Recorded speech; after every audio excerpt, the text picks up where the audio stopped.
So how do you feel, Miss Special Guest, about dating an ex? That's false. That's the most foolish thing anybody has ever said. It should be the truth. It's not the truth. The older you are does not make you wise at all. Thank you, Alan. You over here looking all proud. Thank you, Alan.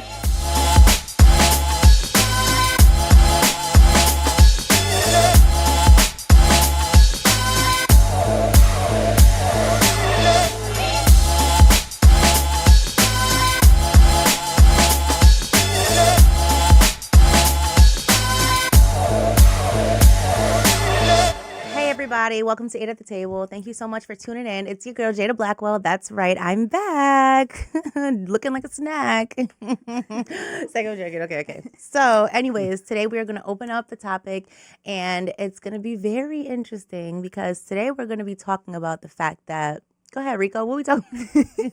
So, we're going to be talking about, realistically, why you shouldn't be dating your ex, or maybe you should, and the odds on it. But before we even get into that, let's go ahead and introduce, sorry about that, our very special guest, Miss Allison. Yes. Hello, everyone. My name is Allison. It's a pleasure to be here. Thank you so much. Tell them where they can find you at.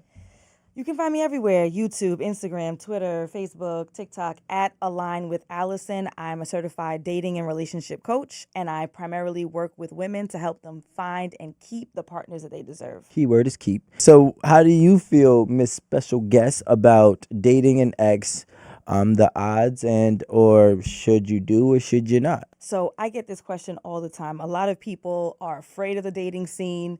They feel as though it's only piss in the pool, or whatever the expression is.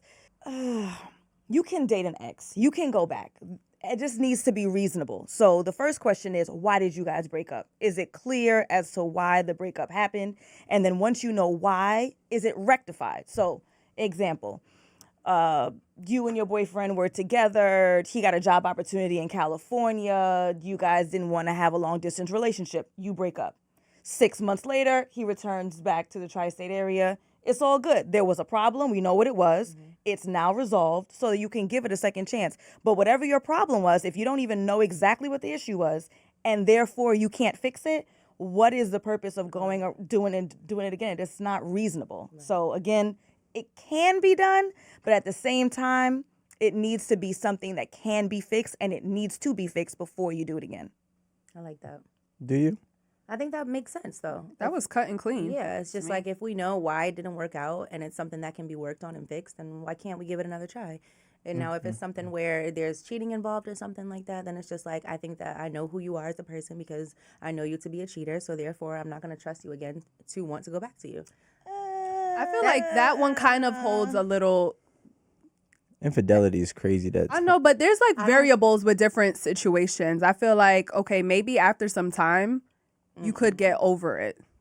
I feel like you could get past the hurt and want to be with that person. You still love that person. They just did something that wronged you. So you could go back. There's potential for you to go back. I think that the only problem with going back is, have you really moved on? Have you really got over that hurt? Are you giving a genuine second chance? I don't think I want to go back to anybody who cheated on me. I don't want to feel the pain of that again. So therefore, for me personally, that's just my feelings. I don't think I'm going to go back to someone who cheated on me. And I get that, and I respect it. Yeah. But I feel like a lot of people say that, not you, but a lot of people say that, and then they go back anyway. Yeah. So I think it's important that we take some time to talk about what circumstances could allow for someone to go back to an ex who cheated. Right. I like what you said, Amanda, about like, are you over it? Can you move on? But at the same time, more importantly, is that person not going to wrong you again? Right. And what can you do to relatively confirm that they have changed as a person? Have they gone through therapy? What was the reason behind the change? Who were they cheating with? Is this an ex? Is that person still pursuing them? Are they still in the picture? Were they high? Were they drunk? Like, what were the circumstances that led to that? And is there any change in that human being? More important than me moving on, but I need evidence that this person is not going to function in the same way that they functioned before. I think that there's a 90% of the times you should never go back to an ex. Given the situations that we use as examples, I don't think any of them qualify for you to go back. If I get a better job and it's something to further my life and I have to move across the country and you're not willing to move with me, that just goes to show that we don't have loyalty within us. So therefore, I don't want you back. And I hope that you don't come back. You know what I'm saying? I also do think that the only time that you really should take an ex back if it's a real, genuine, right situation, wrong time. Right situation, wrong time could be you guys are clicking on all cylinders, but you guys are both struggling. So your struggles are actually making you guys not be able to focus on your relationship. So you guys have, hey, you know what? There's no real problems with us. We just got to go get ourselves right. Right? I don't think that it's really conducive. And majority of times I've realized that people love to take the easy way out in life. Indeed. And so is going back to your ex. Now, what ends up happening is a lot of people go back to their ex for the wrong reason. Comfort, failure, and discouragement. And the problem with that is these are all hindering things of your own self. Really, a lot of those things that you need, a lot of those things stem from things that you should really correct in yourself. You should actually be more encouraged. You should be more confident. You should actually attract something that's going to hopefully be better for you. So this statistic that I have, it's for 2023. It says that 7 out of 10 singles, they admit to planning to return to their ex after realizing that the grass isn't greener on the other side, which means that they left their relationship to pursue something else. You know, and I feel like in this case, this is where the variables, it depends on like why you left the relationship, right? Sometimes you were interested in somebody else, or maybe there was a problem that occurred in your relationship and you thought maybe somebody else can treat you better. But I feel like in those kind of situations, when you still have love for somebody, you're always going to go back. Yeah. And we live in like an instant gratification. That's what I was going to say. Like lifeline. Like that's where we are right now. So lots of folks don't want to go and try something new. Lots of folks don't want to take the risk. So we want to go back to an ex. Like I said, I'm the number one proponent of giving it a chance if it's reasonable. But this is just laziness. This is just laziness. They talk about the dating scene being so terrible. It's really nowhere near as bad as the internets make it seem. Social media makes it seem like there's like no quality human beings. I count 4 right here. Right? So obviously there are good human beings. So somebody said 3 out of 4. There are 3. Somebody said 3. It was you. It was me. So like clearly there are good people out there, but there's this idea of I want it now, I want it fast, or I'm about to be 30 and I need to be married because my friends are married. I need to have kids because my friends are having kids, and oh, woe is me. So a lot of this has a lot to do, I think, more with like personal shortcomings than it has to do with the actual dating scene being that difficult. It's really not that bad. Or 40s.